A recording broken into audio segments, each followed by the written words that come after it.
दोस्तों आखिरकार जिस बात पर अब तक खुसुर पुसुर हो रही थी उस बात को स्वीकार कर लिया गया। ये बात अब केवल अफवाह नहीं कि गोविंदा और उनकी पत्नी सुनीता के बीच में सब कुछ ठीक नहीं चल रहा। हालत यहाँ तक आ गई कि सुनीता ने बकायदा एक नोटिस भेज दिया गोविंदा को, और वो नोटिस था तलाक का। दरअसल इस पूरे मामले में अब गोविंदा के वकील सामने आए। जी हाँ, आप कह सकते हैं कि गोविंदा की तरफ से ऑफिशियल बयान सामने आ चुका है उनके वकील का, जिसमें उन्होंने सब कुछ बताया है कि आखिर ऐसा क्या हुआ कि सुनीता को अपने पति गोविंदा को नोटिस भेजना पड़ा, वो भी तलाक का नोटिस।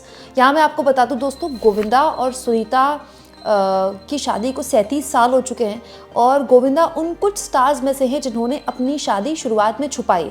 दरअसल 80 और 90 का जो दशक था वो उस तरह का दशक था जिसमें आज की तरह जो फिल्म स्टार्स हैं वो अपनी शादी खुलेआम सबके सामने नहीं करते और ना ही अफेयर्स सबके सामने करते हैं। उस दौर अफेयर्स भी छुपाए जाते थे और शादियां भी छुपाई जाती थी, क्योंकि बहुत बड़ा स्कैंडल बना दिया जाता था इसको, और हीरोज़ का शादीशुदा होना माना जाता था कि उनका करियर ख़त्म हो जाएगा। दोस्तों गोविंदा की शादी के बारे में लोगों को बहुत साल बाद पता चला, क्योंकि गोविंदा 80 के दशक में और 90 के दशक में एक बहुत बड़े स्टार हुआ करते थे। गोविंदा के नाम से पिक्चरें चलती थी।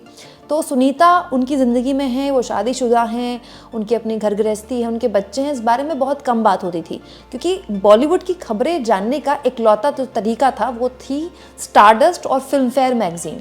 और स्टारडस्ट और फिल्म फेयर मैगजीन में गोविंदा के शादी तो नहीं लेकिन उनके अफेयर के चर्चे इतने होते थे कि पूछिए मत। लेकिन इस बार भी लगता है कि यही वजह रही जिसकी वजह से सुनीता ने, यानी कि गोविंदा की पत्नी ने, उनको बाकायदा तलाक का नोटिस भेजा। दोस्तों दरअसल इस पूरे मामले में अब जो रोशनी डाली है वो है गोविंदा के वकील ने। दोस्तों गोविंदा के वकील ललित ने इंडिया टुडे से बातचीत में विस्तार से बताते हुए कहा, सुनीता ने कुछ गलत फहमियों के चलते 6 महीने पहले तलाक की अर्जी दी थी, लेकिन अब कपल ने आपसी मतभेद को सुलझा लिया है। दोनों साथ में खुश हैं। आगे दोनों ने बताया है कि हमने नए साल में नेपाल का दौरा किया, उन दोनों के बीच अब सब ठीक है। एक कपल के बीच ऐसी चीज़ें होती रहती हैं, उनका रिश्ता मजबूत है, वो हमेशा साथ रहेंगे। यानी कि जो गोविंदा के वकील हैं वो खुले तौर पर बता रहे हैं कि गोविंदा की पत्नी ने 6 महीने पहले उन्हें नोटिस भेजा था, लीगल नोटिस तलाक के लिए, लेकिन गोविंदा शादी को सेकंड चांस देना चाहते थे और उसके बाद दोनों के बीच में सब कुछ ठीक हो गया। अब कपल साथ में हैं और खुश हैं। दोस्तों ये पहली बार है जब गोविंदा की तरफ से किसी ने ये स्वीकारा है कि दोनों के बीच में दिक्कत थी। दोस्तों अगर मैरिड कपल में कोई एक किसी को लीगल नोटिस भेज रहा है, तलाक का नोटिस भेज रहा है, तो ये बहुत बड़ी बात होती है। मतलब तलाक का नोटिस वकील भेजता है और वकील तक अगर बात पहुंच जाए तो मामला आप समझ लीजिए कि मैरिड कपल के बीच में बातचीत से आगे का निकल चुका है। दरअसल ये जब से चर्चाएं शुरू हुई गोविंदा के डिवोर्स की, तब से चर्चाएं होने लगी गोविंदा के नए अफेयर की, और बहुत जगह, आज तक सहित बहुत जगह ये छपा कि गोविंदा का दरअसल कोई मराठी एक्टर है, उनसे 30 साल छोटी, 30 साल उनकी उम्र बताई जा रही है, उनके साथ अफेयर था और ये अफेयर उनकी पत्नी ने पकड़ लिया। और हाल के दिनों में बहुत से पॉडकास्ट में सुनीता बहुत वोकल हुई हैं। जैसे सुनीता कपिल शर्मा के शो में भी आ चुकी हैं, वहाँ तो खैर वो गोविंदा के साथ ही आई। इसके अलावा आप देखिए सुनीता इन दिनों काफ़ी बोल रही हैं पॉडकास्ट में। अचानक से इतने सालों में सुनीता मीडिया के आगे इतनी नहीं रही जितनी वो अभी रहती हैं। लगभग हर नए पॉडकास्ट में सुनीता बैठी होती हैं। कभी वो अपना घर दिखा रही होती हैं, कभी वो अपने बच्चों के बारे में बात कर रहे होते हैं, कभी वो अपने पति के बारे में बात कर रही होती हैं। और उनमें से एक पॉडकास्ट में मैंने अभी कुछ दिन पहले ही सुना था सुनीता का वो पॉडकास्ट, सुनीता ने एक्स्ट्रा मैरिटल अफेयर के बारे में बात की थी कि ये जो लड़कियां होती हैं, ये लड़कियां जाती नहीं है, एक बार अगर शादी में घुस जाएं तो 2-2 साल लग जाते हैं इनको बाहर निकालने में। तो ये बात सुनीता ने एक पॉडकास्ट में हंसते मुस्कुराते हुए बोली थी एक्स्ट्रा मैरिटल अफेयर के बारे में, और एक तरह से वॉर्न किया था औरतों को, गर्लफ्रेंड्स को, पत्नियों को कि अपने पतियों की लगाम टाइट करके रखें। इस तरह की बातें सुनीता ने बोली थी उस पॉडकास्ट में एक्स्ट्रा मैरिटल अफेयर को लेकर। दोस्तों उन्हीं में से एक पॉडकास्ट में सुनीता ने ये भी बताया था कि गोविंदा और वो अलग अलग रहते हैं।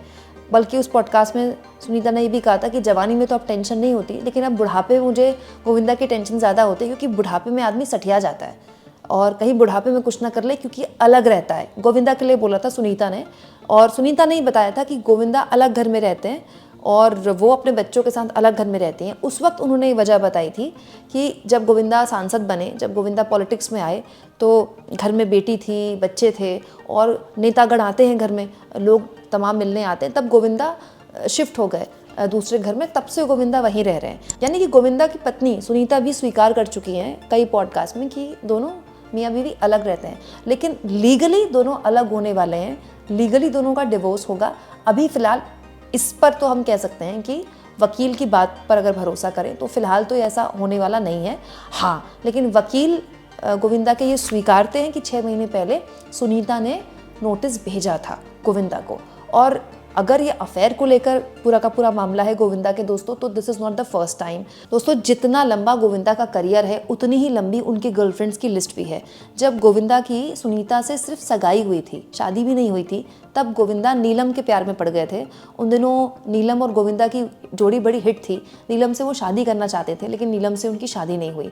इसके अलावा दोस्तों, गोविंदा और रानी मुखर्जी के अफेयर को लेकर तो एक जर्नलिस्ट ने ये तक छाप दिया था कि उन दोनों को उन्होंने होटल में पकड़ा।